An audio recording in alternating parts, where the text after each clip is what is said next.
So welcome back guys. और आज हम शुरू कर रहे हैं टॉपिक नंबर 5 इस चैप्टर का, structure of atom. Topic number 5 हम लोग काफ़ी आगे तक पहुंच चुके हैं, काफ़ी चीज़ें कर चुके हैं और अब हम लोग सेकेंड लास्ट टॉपिक पे पहुंच चुके हैं। आज हम जो पढ़ रहे हैं इस टॉपिक में हम पढ़ रहे हैं line spectrum of hydrogen atom. Line spectrum of hydrogen atom. Line spectrum of hydrogen atom होता क्या है, यहाँ पे लिखा है।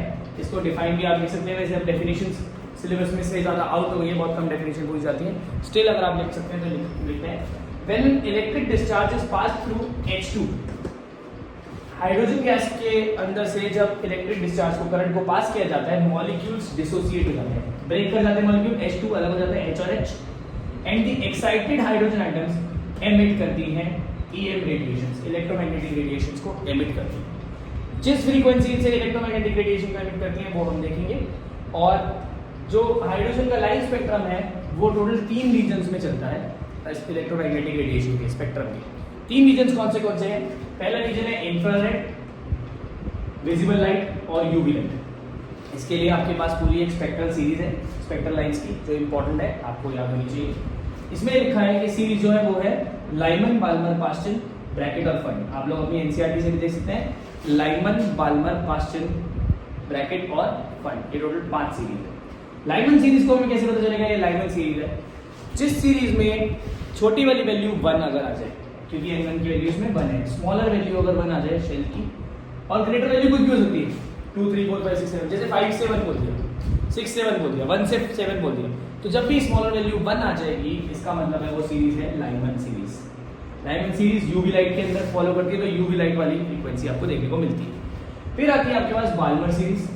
बाल्मर सीरीज जो है वो n=2 से शुरू होती है और 2 से लेकर आगे तक कहीं तक भी जा सकती है, और ये एक लौती सीरीज है जो विजिबल लाइट में आती है। क्वेश्चन आता है विजिबल रीजन में कौन सी सीरीज देखने को मिलती है, आप बोलेंगे कि बाल्मर सीरीज देखने को मिलती है।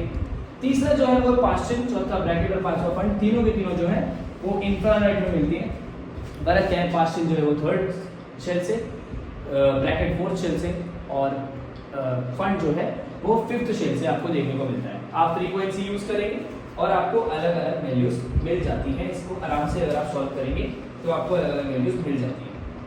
फिर हम आते हैं इससे थोड़ा सा आगे, और एक आपके एनसीईआरटी में क्वेश्चन है, काफी ज्यादा इंपॉर्टेंट क्वेश्चन है, बार बार आ भी जाता है, वो है number of spectral lines. Number of spectral lines,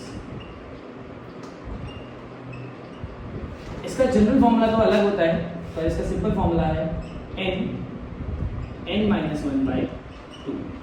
n is the number of shell, कि हाइड्रोजन के लिए है, हाइड्रोजन के अलावा किसी और के लिए यूज नहीं होगी। एग्जांपल के तौर पे आपके एनसीईआरटी बैग में एक क्वेश्चन है, शायद क्वेश्चन नंबर 10-12 के बीच में, ये कहना है अगर n=6 है बताओ स्पेक्ट्रल लाइंस कितनी है। n=6 है तो स्पेक्ट्रल लाइंस कितनी है? क्या लगाएंगे इनकी जगह? 6 - 1/2 3 आ गई, तो कितनी स्पेक्ट्रल लाइंस है? 15 स्पेक्ट्रल लाइंस। सिंपल फॉर्मूला आप लगाएंगे, जे के क्वेश्चन में n2 - n1 का फॉर्मूला आ जाता है, बट वो नहीं यूज कर रहे हैं, सिंपल वाला फॉर्मूला यहाँ पे यूज कर रहे हैं, क्योंकि आपके एनसीईआरटी बेस में यही फॉर्मूला काम आने वाला है। अब ये स्पेक्ट्रल लाइंस होती क्या है, अभी क्या पता भैया? स्पेक्ट्रल लाइंस तो आपने बोल दिया, हमने मान लिया कि इतनी होती है, कैसे बताओ? देखिए n=6 तक तो नहीं, अभी n=4 तक निकालूंगा। मान रहे हैं n ये 1 है, ये सेकंड शेल है, ये 3rd शेल है, ये 4th शेल है। n=4 आ गया इसमें। स्पेक्ट्रल लाइंस इस फॉर्मूले के हिसाब से क्या होनी चाहिए? फॉर्मूले के हिसाब से होनी चाहिए 4 - 1 3/2, कैंसिल करा, 2 कितना है? 6। टोटल 6 लाइंस होनी चाहिए। देखते हैं, चेक करते हैं क्या ये सही है या नहीं है। सबसे पहली स्पेक्ट्रल लाइन होगी जो n4 से लेकर 1 तक ड्रॉप करेगी, 4 से लेकर 1 तक, बट 4 से लेकर 2 तक भी ड्रॉप कर सकती है और 4 से लेकर 3 तक भी ड्रॉप कर सकती है। तो 3 ऑप्शन हो गए, 4 से लेकर 4 के पास 3 ऑप्शन है, 4 से 3, 4 से 2, 4 से 1। ऐसे ही 3 के पास ऊपर जाने का ऑप्शन भी, नीचे आने का ऑप्शन है, 3 से 1 और 3 से 2, और 2 के पास सिर्फ एक ऑप्शन है, 2 से 1। तो टोटल 1 2 3 4 5 6 टोटल 6 स्पेक्ट्रल लाइंस है। आप ऐसे बना के लिख सकते थे, वरना आसान तरीका क्या है, आपने डायरेक्टली फॉर्मूला पुट किया, आपके पास आंसर आ गया। ये है आपके पास स्पेक्ट्रल लाइंस। आज का जो मेन टॉपिक हम शुरू कर रहे हैं वो है बोर्स मॉडल ऑफ हाइड्रोजन। इसमें बहुत सारे क्वेश्चंस आते हैं, बहुत इंपॉर्टेंट है। बोर्स मॉडल की थ्योरी में नहीं लिख पा रहा हूँ, बट मैं आपको बताते चलूंगा।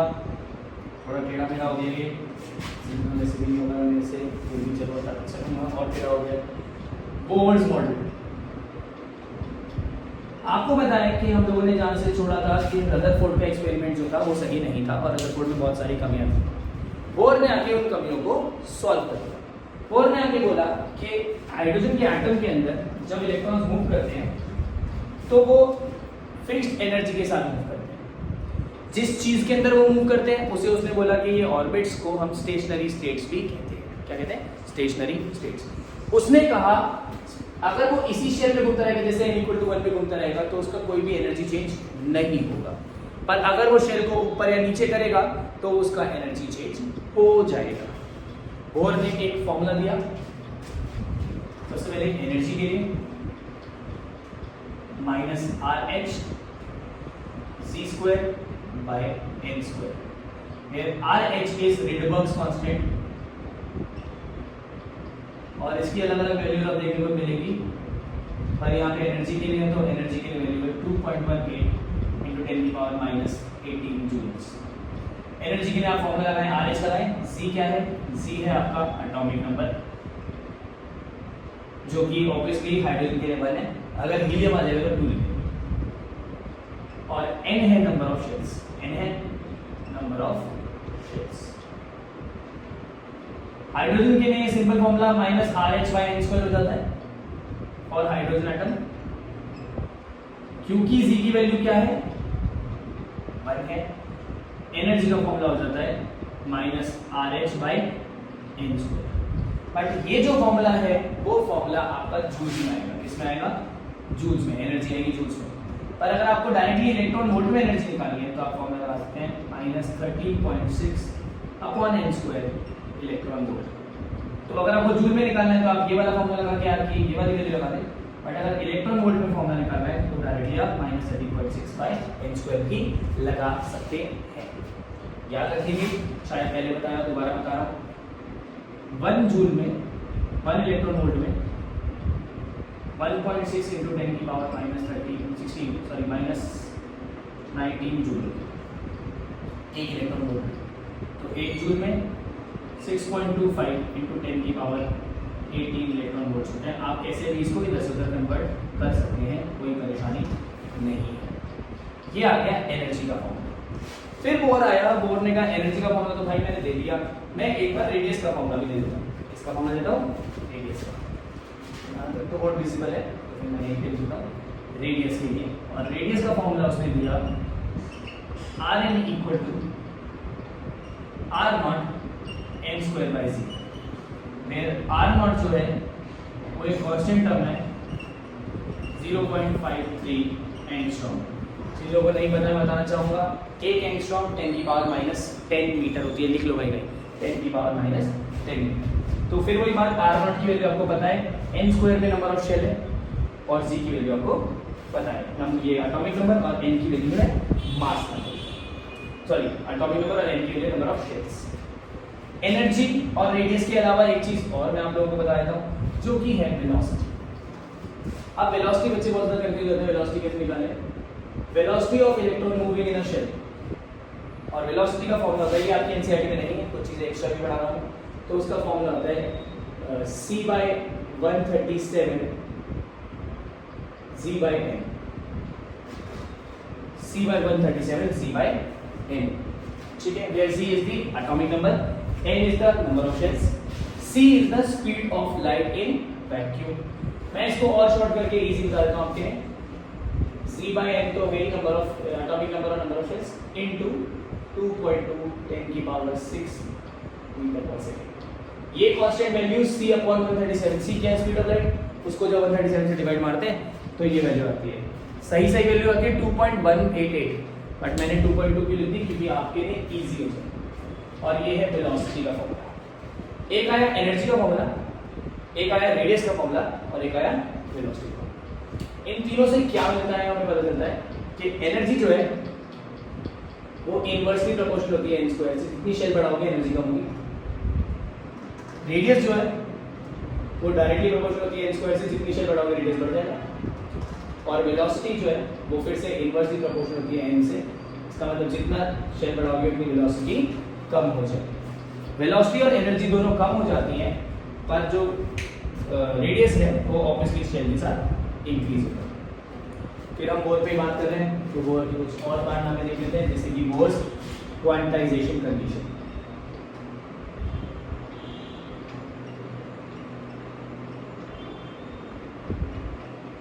बोर्स क्वांटाइजेशन कंडीशन में उसने कहा कि जो एंगुलर मोमेंटम होता है किसी भी इलेक्ट्रॉन को घूमते हुए, एंगुलर मोमेंटम का फॉर्मूला होता है mass into velocity into radius, where mass को m e लिख दिया क्योंकि मास ऑफ इलेक्ट्रॉन वो होता है n h अपॉन 2 पाई के बराबर। वेयर n की वैल्यू जो है वो कोई भी n की वैल्यू 1 2 3 कुछ भी हो सकती है, ये होल नंबर रहेगा, रियल नंबर है। h अपॉन 2 पाई क्योंकि बच्चे कैलकुलेशन में दिक्कत करते हैं, मैं डायरेक्टली इसका वैल्यू देता हूँ। इसकी वैल्यू जो है 1.06 इंटू 10 की पावर -34 जूल सेकेंड।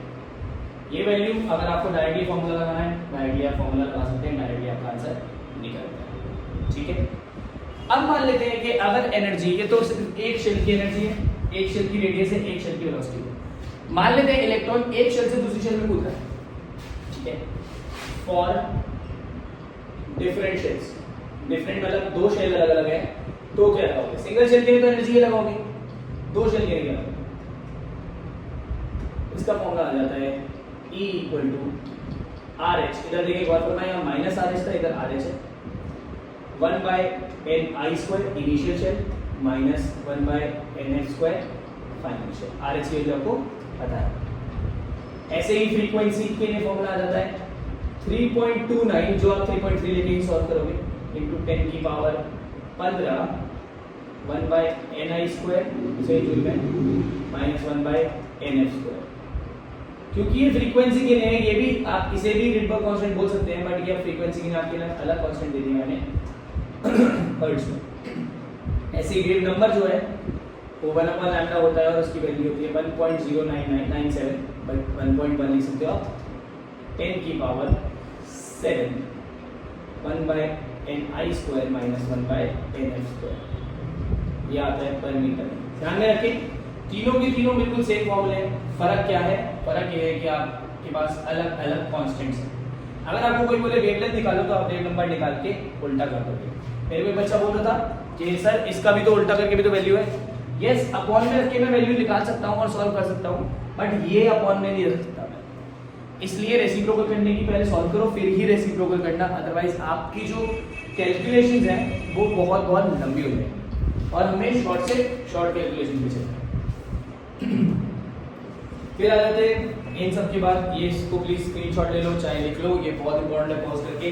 ये पूरे फॉर्मूले, कुछ एक्स्ट्रा फॉर्मूले भी हैं जो आपको यूज आ सकते हैं आपके एमसीक्यू सॉल्व करने के लिए, अदरवाइज ये प्रॉपर आपके पास और का पूरा हिसाब किताब है। एक चीज इसको स्क्रीनशॉट लेना या लिख लेना, एक चीज और इसमें एक चीज बच जाती है, वो है लिमिटेशन ऑफ बोर क्या मॉडल। बोर मॉडल की लिमिटेशन क्या थी? पहली लिमिटेशन थी कि हाइड्रोजन के अलावा वो किसी और पे काम नहीं करता था, हाइड्रोजन के अलावा स्प्लिटिंग का बात नहीं करता था। इसके अलावा वो मैग्नेटिक फील्ड और इलेक्ट्रिक फील्ड में आके जो स्पेक्ट्रल लाइन स्प्लिट कर जाती है उसके बारे में जीमन और स्टार्क इफेक्ट कहते हैं। मैग्नेटिक फील्ड वाले को कहते हैं जीमन इफेक्ट और इलेक्ट्रिक फील्ड वाले को कहते हैं स्टार्क इफेक्ट। इन दोनों पे कोई बात नहीं करता था, ठीक। इसके अलावा डुअल नेचर को एक्सप्लेन नहीं किया इसने और अनसर्टेनिटी प्रिंसिपल को भी एक्सप्लेन नहीं किया। तो जो बोर है इसने ये सारे पॉइंट्स नहीं करे इस वजह से वो आती है आपकी लिमिटेशंस। अब हम जो पढ़ रहे हैं ये स्क्रीनशॉट ले लें क्योंकि अब सीधा हम लोग क्वेश्चन पे जा रहे हैं न्यूमेरिकल्स पे। इसी पे बेस हमारे पास अभी मैंने 6 अलग अलग क्वेश्चंस हैं, ज़्यादातर एमसीक्यूज है ये और जो हमने टॉपिक अभी पढ़ा उसी पे ही डिपेंडेंट है, ठीक है।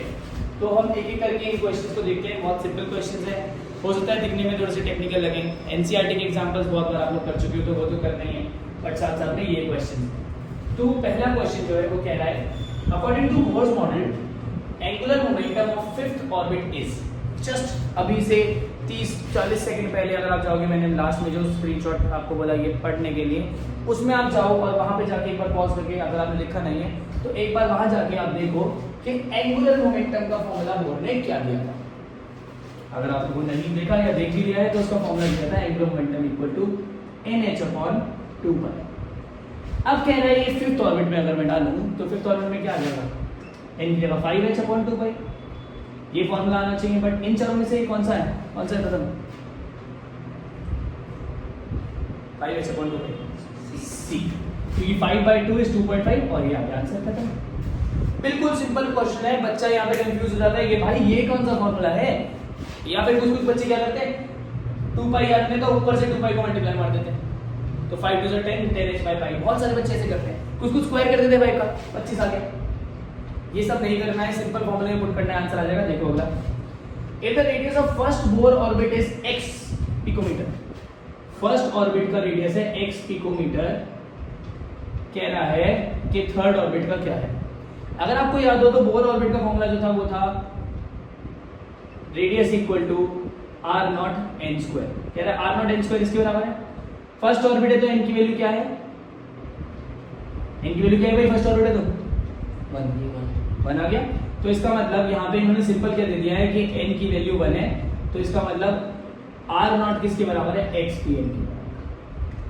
कह रहे थर्ड ऑर्बिट का क्या है, फॉर्मूला क्या है, r3 के लिए r0 की जगह क्या लगाऊंगा, है ना, r0 की जगह क्या लगाऊंगा x/m, और n² की जगह क्या लगाऊंगा 3 का स्क्वायर। थर्ड ऑर्बिट है तो कितना आ जाएगा 9x पिकोमीटर, 3 का स्क्वायर 9, 9 × x 9x × पिकोमीटर, ये आपका आंसर है।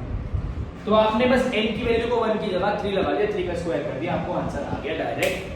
क्वेश्चन बहुत इजी होते हैं सॉल्व करने, बस हमें ट्रिक पता होनी चाहिए।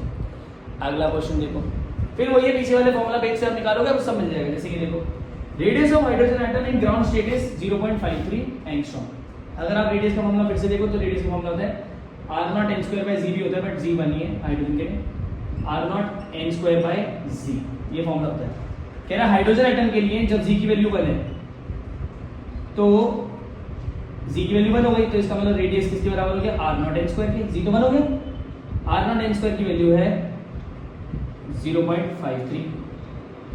ठीक है, कह रहा है लिथियम के लिए कितना होगा, बस हाइड्रोजन के लिए z की वैल्यू 1 लगाई थी, लिथियम के लिए z की वैल्यू क्या लगाएंगे, atomic number hydrogen helium lithium z की वैल्यू 3, तो r की जो वैल्यू हो जाएगी ग्राउंड स्टेट में वो हो जाएगी, ग्राउंड स्टेट का मतलब है n की वैल्यू 1 0.53 एंगस्ट्रॉम, n² की जगह 1 का स्क्वायर क्योंकि ग्राउंड स्टेट है, अपॉन 3, डिवाइड मारेंगे अराउंड आएगा 0.176 कुछ आएगा, और वही आपका आंसर है। आंसर आ जाएगा 0.176 एंगस्ट्रॉम।